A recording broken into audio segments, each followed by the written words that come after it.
Penganut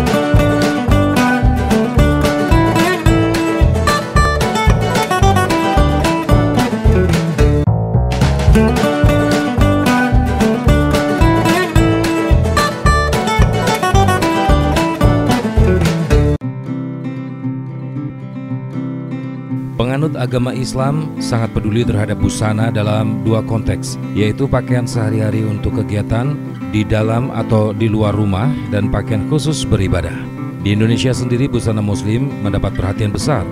Populasi penganut agama Islam di Indonesia berjumlah kira-kira 85,1% dari 240.271.522 penduduk di tahun 2010. Hal ini menjadikan industri mode untuk pakaian muslim pun menjadi besar peminatnya dengan terlihat munculnya situs website belanja kebutuhan busana muslim.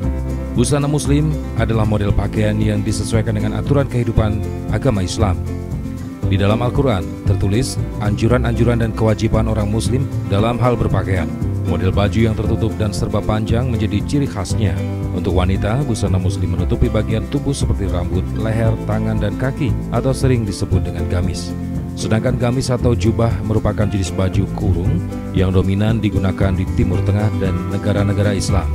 Baju ini di Arab disebut dengan saub, di Sidasya, kandurah, juga komis. Istilah gamis berasal dari kata komis. Bentuknya berupa baju kurung sepanjang mata kaki. Umumnya dengan lengan panjang serupa dengan jubah, kaftan atau tunik. Gamis seringkali dipadukan dengan izar atau sarung, atau pantolun, celana pantalon di bagian dalamnya.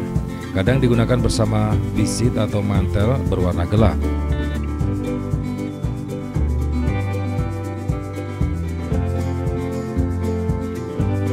Seperti yang dibuat oleh Ibu Sri Mismiati atau sering disebut dengan Mbak Mis yang beralamat di Jalan Gunung Krakatau nomor 10, Bibis Baru RT 6 RW 24 Nusuan Bajasari, Surakarta.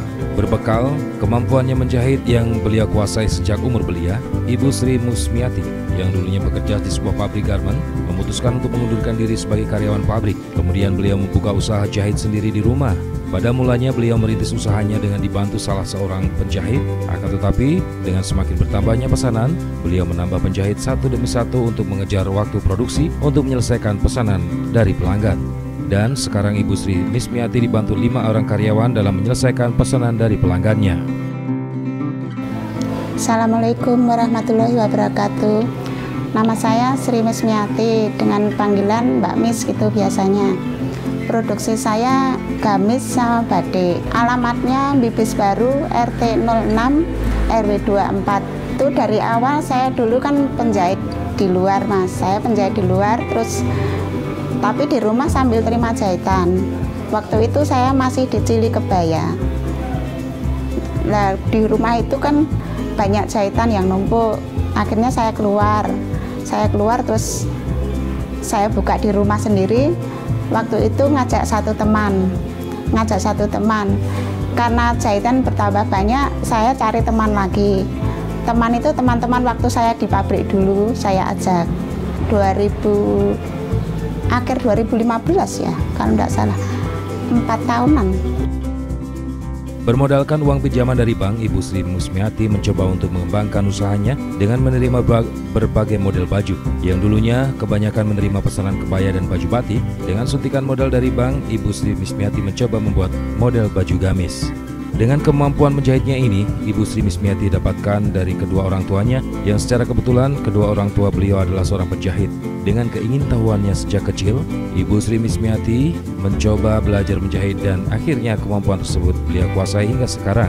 Termotivasi dari usaha orang tuanya, Mbak Mis yang berkeinginan untuk melanjutkan usaha, dan dari situlah beliau kemudian merealisasikan usahanya untuk berwirausaha sebagai penjahit. Waktu itu saya pengajuan di BRI itu karena baru cuma dapat 5 juta.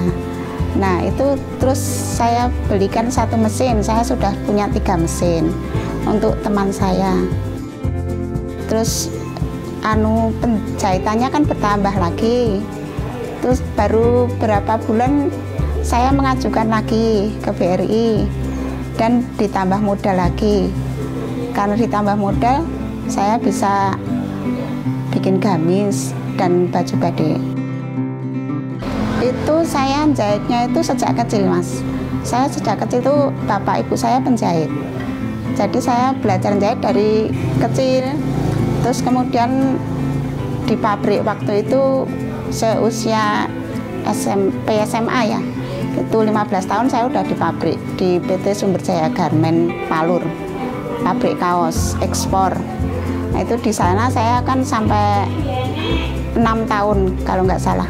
6 tahun. Itu saya waktu itu di sana pernah jadi juara pemilihan karyawan teladan. 4 kali dapat juara karyawan teladan di sana. Terus kemudian saya pindah pabrik untuk cari pengalaman lagi. Waktu itu di CV Dewi Kundi, Etan Palang Palur itu. Dan sampai menikah saya di sana. Kemudian karena itu mau lahiran ya itu saya keluar terus melanjutkan menjahit di rumah sambil ngomong anak gitu. Ya benar, keinginan saya. Waktu itu bapak saya kan penjahit, tapi dia penjahit BH. Karena bapak saya gimana ya, waktu itu kan ya usahanya kurang lancar gitu. Tapi dalam hati saya ingin melanjutkan usaha bapak saya. Tapi dalam bentuk lain, karena saya tidak bisa menjahit BH. Ya saya ingin melanjutkan usaha bapak saya gitu aja. Dan itu dengan cari pengalaman di mana-mana aja dulu. Saya waktu itu kerja di konveksi-konveksi, dan dari sana kemudian saya kan banyak pengalaman terus saya padukan antara pengalaman di sana dan pengalaman di sana dengan yang saya punya sendiri. Waktu itu seragam batik kebanyakan dari orang hajatan. Orang hajatan itu ada pesen sarimbitan antara batik dan kebaya. Waktu itu ada satu keluarga besar gitu, dan mulai sejak itu saya buka usaha itu.